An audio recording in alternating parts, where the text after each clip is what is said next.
8 ফেব্রুয়ারি 6টি কমিশনের প্রধানরা সংস্কারের সুপারিশমালা উপস্থাপন করবেন জাতীয় ঐকমত্য কমিশনের প্রধান এবং প্রধান উপদেষ্টা ডক্টর মোহাম্মদ ইউনূসের কাছে। মঙ্গলবার সন্ধ্যায় রাজধানীর ফরেন সার্ভিস একাডেমিতে সাংবাদিকদের একথা জানান আইন উপদেষ্টা আসিফ নজরুল। বলেন, মঙ্গলবার প্রধান উপদেষ্টার সঙ্গে কমিশন প্রধানদের বৈঠকে এর সিদ্ধান্ত হয়। তিনি আরো বলেন, সংস্কার কমিশনের সুপারিশমালা পাওয়ার পর ফেব্রুয়ারির মাঝামাঝিতে রাজনৈতিক দলগুলোর সঙ্গে বৈঠক করবেন প্রধান উপদেষ্টা। রোজার মধ্যেও আলোচনা চলতে পারে বলেও জানান ডক্টর আসিফ নজরুল।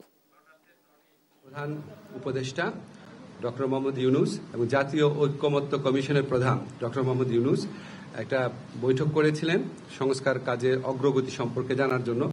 সেখানে কিছু ডিসিশন হয়েছে, এটা আপনাদের জানাচ্ছি। সংস্কার কমিশনগুলোর পূর্ণাঙ্গ রিপোর্ট আমরা আশা করছি 8 ফেব্রুয়ারি প্রকাশ করা হবে। 8 ফেব্রুয়ারি একই সাথে এই সংস্কার কমিশনের প্রধানরা মিলে সংস্কার কার্যের ক্ষেত্রে আশুকরণীয় কি আছে, মধ্যমেয়াদে কি আছে, বা ভবিষ্যতে নির্বাচনের পরে যদি তারা কিছু করতে চায় সেটা কি আছে, সেটা 6টা কমিশন মিলে একটা সর্বসম্মত সুপারিশনামা পেশ করবেন।